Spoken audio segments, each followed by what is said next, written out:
ओम शांति। 2 फरवरी 2024 मीठे प्यारे बाबा के आज के मधुर महावाक्य, आज की मुरली के कुछ विशेष पॉइंट्स।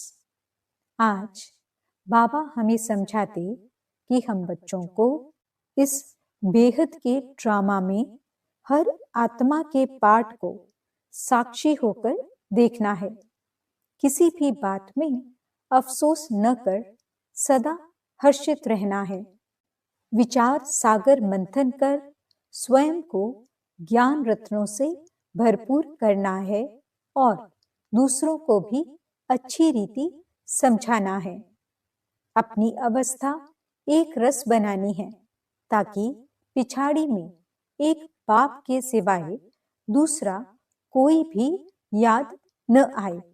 अन्य आत्माओं को देख अलबेला नहीं बनना, बल्कि एक बाप को ही देख अपनी अवस्था श्रेष्ठ बनानी है। तो चलिए सुनते हैं आज की बाबा की मीठी प्यारी मुरली। ओम शांति। बाबा कहते, मीठे बच्चे, ऊंच पद पाने के लिए बाप तुम्हें जो पढ़ाते हैं उसे ज्यों का त्यों धारण करो, सदा श्रीमत पर चलते रहो। प्रश्न, कभी भी अफसोस न हो उसके लिए किस बात पर अच्छी तरह विचार करो? उत्तर, हर एक आत्मा जो पाठ बजा रही है वह ड्रामा में एक्यूरेट नोंधा हुआ है। यह अनादि और अविनाशी ड्रामा है। इस बात पर विचार करो तो कभी भी अफसोस नहीं हो सकता। अफसोस उन्हें होता जो ड्रामा के आदि मध्य अंत को रियलाइज नहीं करते हैं। तुम बच्चों को इस ड्रामा को ज्यों का त्यों साक्षी होकर देखना है। इसमें रोने रूसने की कोई बात नहीं। ओम शांति। रूहानी बाप बैठ रूहानी बच्चों को समझाते हैं कि आत्मा कितनी छोटी है, बहुत छोटी है, और छोटी सी आत्मा से शरीर कितना बड़ा देखने में आता है। छोटी आत्मा अलग हो जाती है तो फिर कुछ भी नहीं देख सकती। आत्मा के ऊपर विचार किया जाता है, इतनी छोटी बिंदी क्या क्या काम करती है।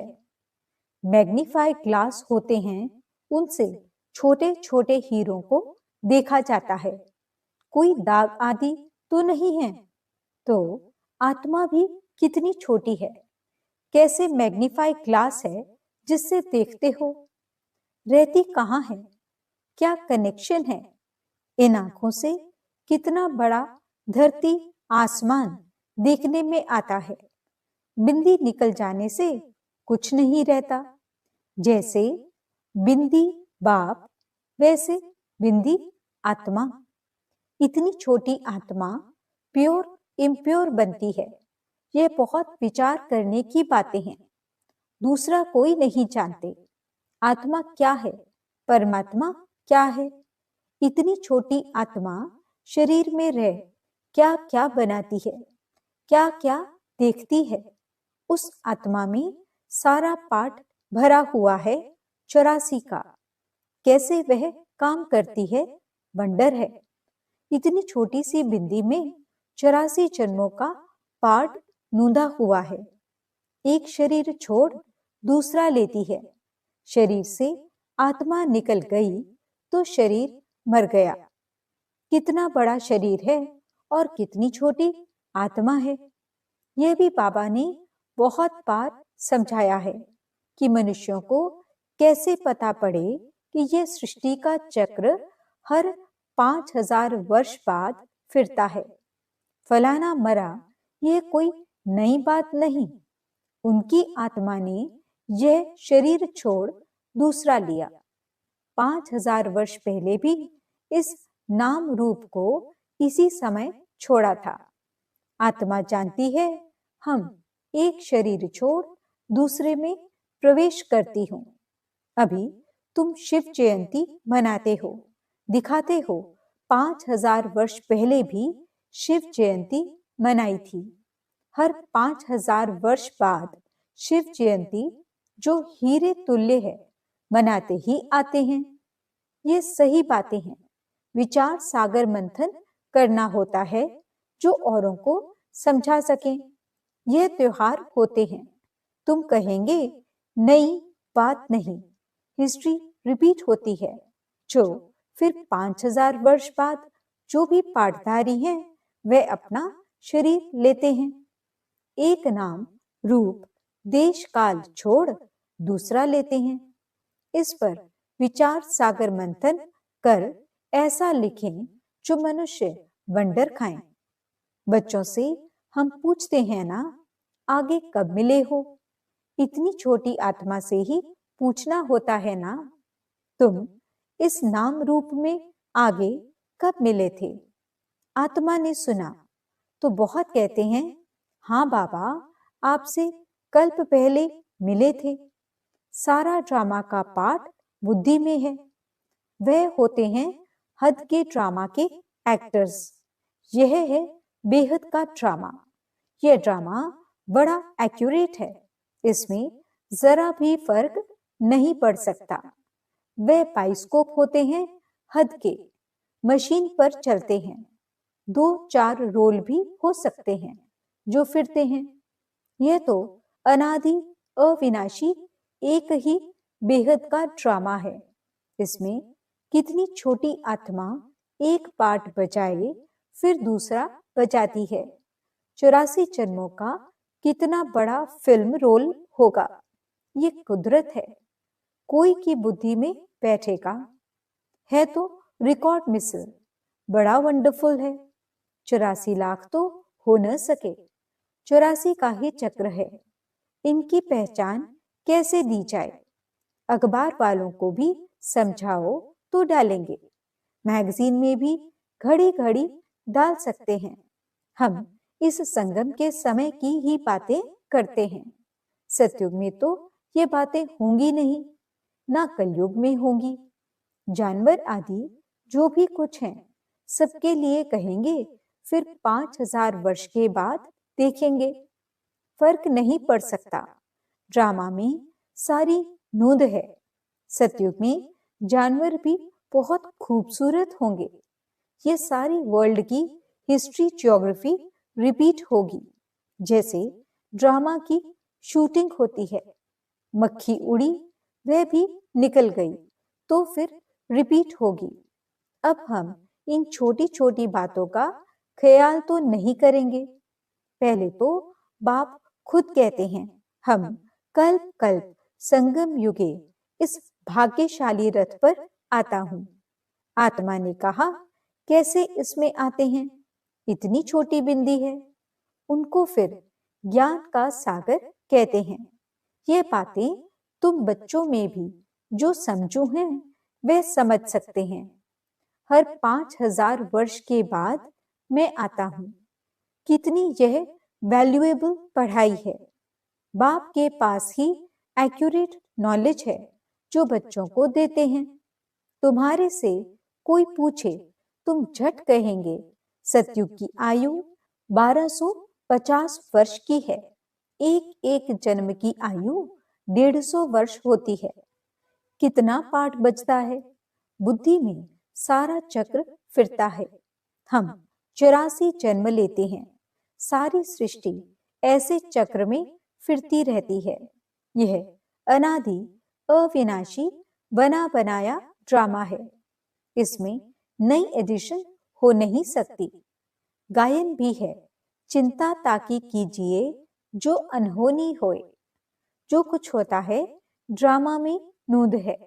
साक्षी होकर देखना पड़ता है। उस नाटक में कोई ऐसा पार्ट होता है तो जो कमजोर दिल वाले होते हैं वो रोने लग पड़ते हैं। है तो नाटक ना, यह रियल है। इसमें हर आत्मा अपना पार्ट बजाती है। ड्रामा कभी बंद नहीं होता है। इसमें रोने रूसने की कोई बात नहीं। कोई भी नई बात थोड़े ही है।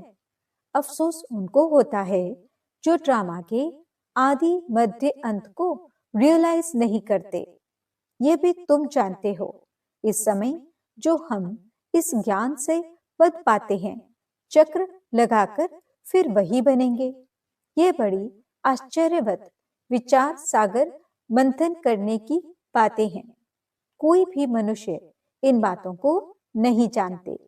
ऋषि मुनि भी कहते थे, हम रचता और रचना को नहीं जानते हैं। उनको क्या पता कि रचता इतनी छोटी बिंदी है, वही नई सृष्टि का रचता है। तुम बच्चों को पढ़ाते हैं, ज्ञान का सागर है। ये बातें तुम बच्चे ही समझाते हो। तुम थोड़े ही कहेंगे हम नहीं जानते हैं। तुमको बाप इस समय सब समझाते हैं। तुमको कोई भी बात में अफसोस करने की जरूरत नहीं। सदैव हर्षित रहना है। उस ड्रामा की फिल्म चलते चलते घिस जाएगी, पुरानी हो जाएगी, फिर बदली करेंगे, पुरानी को खल्लास कर देते हैं। यह तो बेहद का अविनाशी ड्रामा है। ऐसी ऐसी बातों पर विचार कर पक्का कर लेना चाहिए। यह ड्रामा है। हम बाप की श्रीमत पर चल पतित से पावन बन रहे हैं, और कोई बात हो नहीं सकती जिससे हम पतित से पावन बन जाएं अथवा तमो प्रधान से सतो प्रधान बने। पाठ बजाते बजाते हम सतो प्रधान से तमो प्रधान बने हैं, फिर सतो प्रधान बनना है। न आत्मा विनाश को पा सकती, न पाठ विनाश को पा सकता। ऐसी ऐसी बातों पर कोई का विचार नहीं चलता। मनुष्य तो सुनकर वंडर खाएंगे। वह तो सिर्फ भक्ति मार्ग के शास्त्र ही पढ़ते हैं। रामायण, भागवत, गीता आदि वही हैं। इसमें तो विचार सागर मंथन करना होता है। बेहद का बाप जो समझाते हैं, उसको ज्यों का त्यों हम धारण कर लें तो अच्छा ही पद पा लें। सब एक जैसी धारणा नहीं कर सकते हैं। कोई तो बहुत महीनता से समझाते हैं। आजकल जेल में भी भाषण करने जाते हैं। वेश्याओं के पास भी जाते हैं। गूंगे बहरों के पास भी बच्चे जाते होंगे, क्योंकि उन्हों का भी हक है। इशारे से समझ सकते हैं। आत्मा समझने वाली तो अंदर है ना। चित्र सामने रख दो, पढ़ तो सकेंगे ना। बुद्धि तो आत्मा में है ना। भल अंधे लूले लंगड़े हैं, परंतु कोई न कोई प्रकार से समझ सकते हैं। अंधों के कान तो हैं। तुम्हारा सीढ़ी का चित्र तो बहुत अच्छा है। ये नॉलेज कोई को भी समझाकर स्वर्ग में जाने लायक बना सकते हो। आत्मा बाप से वर्षा ले सकती है, स्वर्ग में जा सकती है। करके ऑर्गन्स डिफेक्टेड हैं, वहां तो लूले लंगड़े होते नहीं। वहां आत्मा और शरीर दोनों कंचन मिल जाते हैं। प्रकृति भी कंचन है। नई चीज जरूर सतो प्रधान होती है। यह भी ड्रामा बना हुआ है। एक सेकंड ना मिले दूसरे से, कुछ ना कुछ फर्क पड़ता है। ऐसे ड्रामा को ज्यों का त्यों साक्षी होकर देखना है। ये नॉलेज तुमको अब मिलती है, फिर कभी नहीं मिलनी है। आगे ये नॉलेज थोड़े ही थी। यह अनादि अविनाशी बना बनाया ड्रामा कहा जाता है। इसको अच्छी रीति समझ और धारण कर किसी को समझाना है। तुम ब्राह्मण ही इस ज्ञान को जानते हो। यह तो चुभ चीनी यानी ताकत की दवा तुमको मिलती है। अच्छे से अच्छी चीज की महिमा की जाती है। नई दुनिया कैसे स्थापन होती है, फिर से ये राज्य कैसे होगा, तुम्हारे में भी नंबर वार जानते हैं। जो जानते हैं वे दूसरों को समझा भी सकते हैं। बहुत खुशी रहती है। किन्हों को तो पाई की भी खुशी नहीं है। सबका अपना अपना पाठ है। जिनको बुद्धि में बैठता होगा, विचार सागर मंथन करते होंगे, तो दूसरों को भी समझाएंगे। तुम्हारी यह है पढ़ाई, जिससे तुम यह बनते हो। तुम कोई को भी समझाओ कि तुम आत्मा हो। आत्मा ही परमात्मा को याद करती है। आत्माएं सब ब्रदर्स हैं। कहावत है, गॉड इज वन। बाकी सब मनुष्यों में आत्मा है। सब आत्माओं का पारलौकिक बाप एक है। जो पक्के निश्चय बुद्धि होंगे, उनको कोई फिरा नहीं सकते। कच्चे को जल्दी फिरा देंगे। सर्वव्यापी के ज्ञान पर कितनी डिबेट करते हैं। वह भी अपने ज्ञान पर पक्के हैं। हो सकता है हमारे इस ज्ञान का न हो। उनको देवता धर्म का कैसे कह सकते? आदि सनातन देवी देवता धर्म तो प्राय लोप है। तुम बच्चों को मालूम है, हमारा ही आदि सनातन धर्म पवित्र प्रवृत्ति वाला था। अब तो अपवित्र हो गया है। जो पहले पूज्य थे, वही पुजारी बन पड़े हैं। बहुत पॉइंट्स कंट होंगी तो समझाते रहेंगे। बाप तुमको समझाते हैं, तुम फिर औरों को समझाओ कि यह सृष्टि चक्र कैसे फिरता है। सिवाय तुम्हारे और कोई नहीं जानते। तुम्हारे में भी नंबरवार हैं। बाबा को भी घड़ी घड़ी पॉइंट्स रिपीट करनी पड़ती हैं, क्योंकि नए नए आते हैं। शुरू में कैसे स्थापना हुई तुम्हारे से पूछेंगे, फिर तुमको भी रिपीट करना पड़ेगा। तुम बहुत बिजी रहेंगे। चित्रों पर भी तुम समझा सकते हो, परंतु ज्ञान की धारणा सबको एक रस तो नहीं हो सकती है। इसमें ज्ञान चाहिए, याद चाहिए, धारणा बड़ी अच्छी चाहिए। सतो प्रधान बनने के लिए बाप को याद जरूर करना है। कई बच्चे तो अपने धंधे में फंसे रहते हैं, कुछ भी पुरुषार्थ ही नहीं करते। यह भी ड्रामा में नोंद है। कल्प पहले जिन्होंने जितना पुरुषार्थ किया है, उतना ही करेंगे। पिछाड़ी में तुमको एकदम भाई भाई होकर रहना है। नंगे आए हैं, नंगे जाना है। ऐसे न हो पिछाड़ी में कोई याद आ जाए। अभी तो कोई वापस जा न सके। जब तक विनाश न हो, स्वर्ग में कैसे जा सकेंगे? जरूर या तो सूक्ष्म वतन में जाएंगे या यहाँ ही जन्म लेंगे। बाकी जो कमी रही होगी, उसका पुरुषार्थ करेंगे। वह भी बड़े हों तब समझ सकें।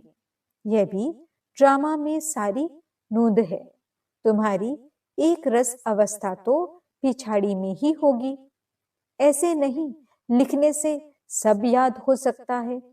फिर लाइब्रेरीज आदि में इतनी किताबें क्यों होती हैं? डॉक्टर, वकील लोग बहुत किताबें रखते हैं, स्टडी करते रहते हैं। वे मनुष्य मनुष्य के वकील बनते हैं। तुम आत्माएं आत्माओं के वकील बनती हो। आत्माएं आत्माओं को पढ़ाती हैं। वह है जिस्मानी पढ़ाई, यह है रूहानी पढ़ाई। इस रूहानी पढ़ाई से फिर 21 जन्म कभी भूल चूक नहीं होगी। माया के राज्य में बहुत भूल चूक होती रहती है, जिस कारण से सहन करना पड़ता है। जो पूरा नहीं पढ़ेंगे, कर्मातीत अवस्था को नहीं पाएंगे, तो सहन करना ही पड़ेगा। फिर पद भी कम हो जाएगा। विचार सागर मंथन कर औरों को सुनाते रहेंगे, तब चिंतन चलेगा। बच्चे जानते हैं, कल्प पहले भी ऐसे बाप आया था, जिसकी शिव जयंती मनाई जाती है। लड़ाई आदि की तो कोई बात नहीं, वे सब हैं शास्त्रों की बातें। यह पढ़ाई है। आमदनी में खुशी होती है। जिनको लाख होते हैं, उनको जास्ती खुशी होती है।